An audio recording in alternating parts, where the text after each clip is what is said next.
Oke, bismillahirrahmanirrahim. Balik lagi sama Sarjana YouTube channel. Di video kali ini saya akan mencoba membahas sedikit tentang kekurangan dan kelebihan Toyota Etios Liva. Nah, tapi sebelum kalian menyaksikan videonya, kalian jangan lupa klik tombol subscribe dan nyalakan lonceng notifikasinya. Oke, kita putar dulu intronya.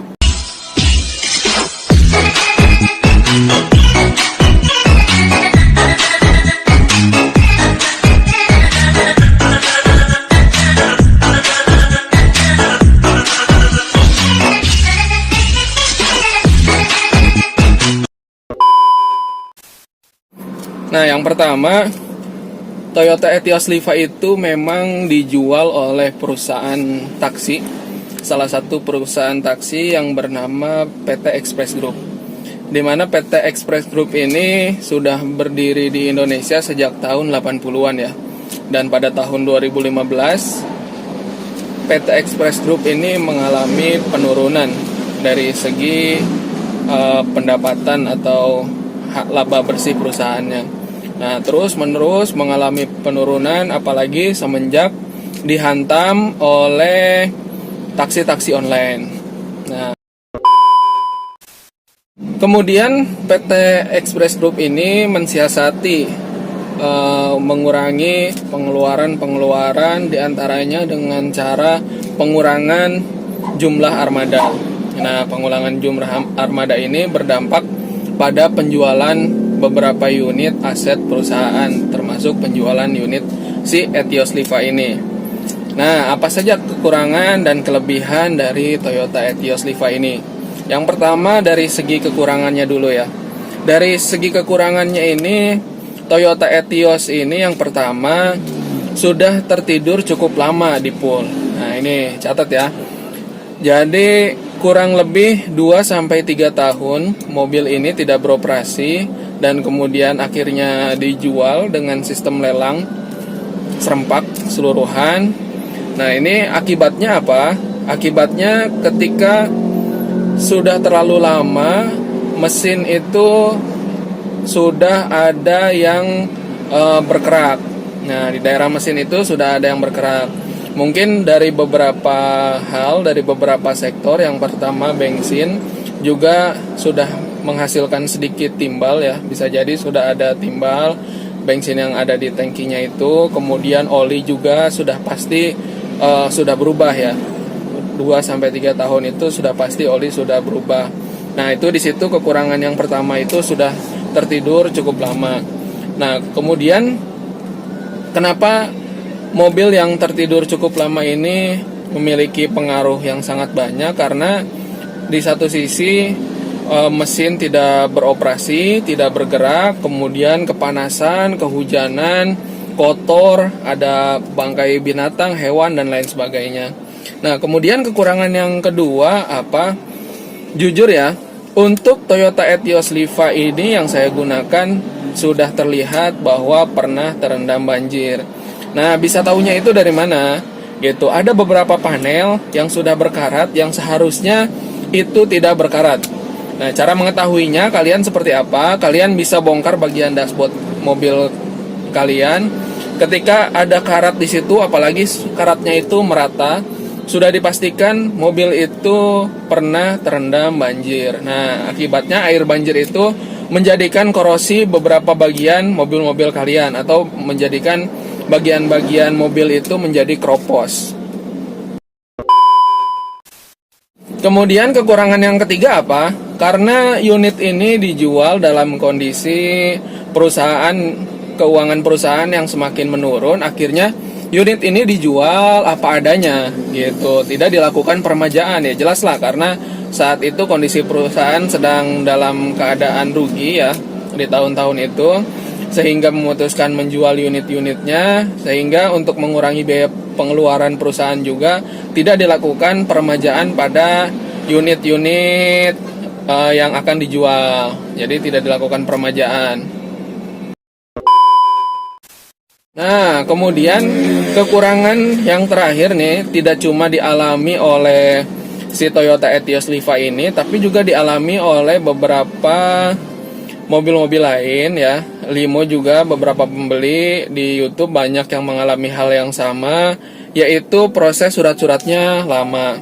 Nah, ini memang perusahaan ekspres ini banyak sekali menanggung kerugian pada saat itu ya, sehingga mungkin surat-suratnya masih ada yang beberapa yang tertahan di bank. Memang ini dijual tujuannya adalah untuk melunasi hutang-hutangnya si PT Express ini. Sehingga hal tersebut yang menyebabkan proses surat-suratnya menjadi lama keluarnya. Nah, itu mungkin dari segi kekurangan pemakaian, kenyamanan, mesin itu standar ya, standar mobil-mobil bekas. Yaitu ada kekurangan, ada kelebihannya, minor-minornya. Nah, itu tidak terlalu berpengaruh lah. Secara keseluruhan, yang paling berpengaruh itu kekurangan si Toyota Etios. Yang perlu kalian tahu itu. Yang pertama, sudah tertidur cukup lama, ini di pool. Kedua, ini yang unit yang saya pakai ini memang terlihat sudah terendam banjir.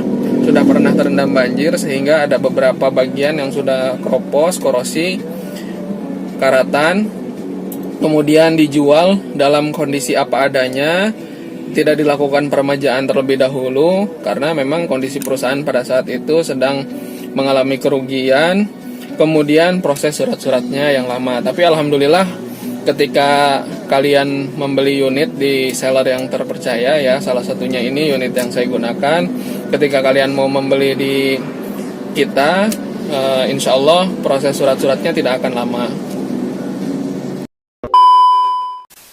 Lanjut pada kelebihan si Etios Liva ini sendiri. Nah, tapi sebelum lanjut, yang belum kalian klik tombol subscribe, silahkan klik dulu tombol subscribe-nya. Karena kalau kalian belum subscribe channel ini, kemudian kalian menonton video saya, itu berarti kalian zolim ya. Nah, buat kalian yang sudah subscribe, terima kasih. Saya doakan kalian dimudahkan dalam segala urusannya. Kelebihan yang pertama, harganya relatif murah. Nah, untuk yang bahan sendiri, kondisi sudah di tune up, aki baru, 4 busi baru, cat ulang warna putih, velg masih bawaan ya, velg kaleng, itu di harga 33 juta untuk mobil Toyota Etios. Ini menurut saya sangat-sangat murah. Nah, saya mengatakan sangat murah ini karena saya membandingkan dengan bekas-bekas taksi yang lain yang seusianya sama. Ini yang di harga 33 juta ini ya merek-merek, bukan merek Jepang gitu. Merek lain selain merek Jepang. Nah, tetapi untuk yang merek Jepang seperti Limo, terutama yang mendekati harganya itu di Gen 2, itu harganya di atas ini tetapi tahunnya di bawah si Etios. Dan kelebihan yang kedua, kilometernya rendah. Nah, ini kilometer rendah ini saya katakan kenapa bisa rendah, karena kita melihat mobil-mobil bekas ekstasi yang lain di mana kilometernya itu berada di kisaran 200.000 ke atas. Sedangkan untuk Etios ini tertinggi ada di 150.000 km, dan terendahnya itu kalau nggak salah kita pernah menemukan unit di pool ya, yang masih di pool, jadi nggak diputar-putar kilometernya. Itu di pool masih ditemukan yang unit kisaran 50.000 km yang pernah kita temukan ya di pool. Kemudian untuk kelebihan selanjutnya itu spare part-nya melimpah.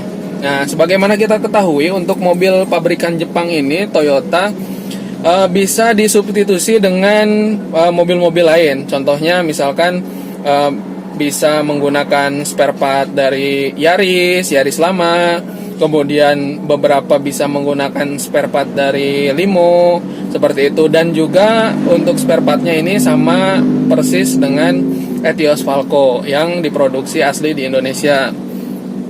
Nah, itu spare part melimpah di beberapa bengkel banyak. Kemudian yang selanjutnya, karena spare partnya melimpah dan juga penggunanya itu sangat banyak sekali ya, produkan mobil Toyota ini, sehingga perawatannya menjadi mudah. Nah, ini menjadi kelebihan juga ya. Perawatannya mudah ketika kita melakukan servis di bengkel gitu. Ketika spare partnya tidak ada di bengkel itu, tidak perlu waktu lama. si montir akan mencari ke beberapa bengkel lain dan pasti ada gitu, pasti ditemukan ada. Kalaupun tidak ada, itu bisa disubstitusi dengan spare part dari mobil lain yang serupa. Kemudian kelebihan yang selanjutnya, yang terakhir itu menurut saya pribadi ya, menurut saya pribadi tampilan mewah. Nah ini saya akan tampilkan nih di sini nih beberapa yang sudah di-upgrade tampilannya. Menurut saya ini sangat-sangat bagus ya. Apalagi untuk pemakaian anak muda sangat-sangat cocok, keren gitu dibandingkan memakai MPV atau LCGC. Nah tapi ini kembali pada selera kita masing-masing. Nah itu mungkin sedikit kelebihan dan kekurangan si Toyota Etios Liva. Nah kalau kalian misalkan merasakan ada kelebihan dan kekurangan yang lain, kalian silakan ketik aja di kolom komentar supaya lebih banyak lagi yang tahu dan supaya lebih menjadi pertimbangan bagi orang-orang yang ingin mengambil unit si Etios ini. Nah, memang ketika kita mau mengambil unit mobil bekas ini banyak sekali pertimbangan yang harus kita pikirkan ya. Saya sendiri ketika mau mengambil unit mobil bekas lalu mencari referensi di YouTube, bagaimana sih kekurangan dan kelebihan unit yang akan kita ambil, bagaimana cara mengeceknya, kemudian kira-kira dana kita itu mencapai nggak gitu ke unit tersebut. Nah mudah-mudahan ini bisa bermanfaat, videonya bisa bermanfaat untuk kalian yang saat ini sedang dilema, misalkan, ngambil nggak nih unit Etios, ngambil nggak dengan budget segini gitu. Nah mudah-mudahan bisa bermanfaat untuk kalian. Jika kalian suka dengan videonya, jangan lupa klik tombol subscribe biar kalian gak zalim. Nah dan juga share ke teman-teman kalian kalau dirasa videonya bermanfaat. Terima kasih, sampai jumpa di video selanjutnya.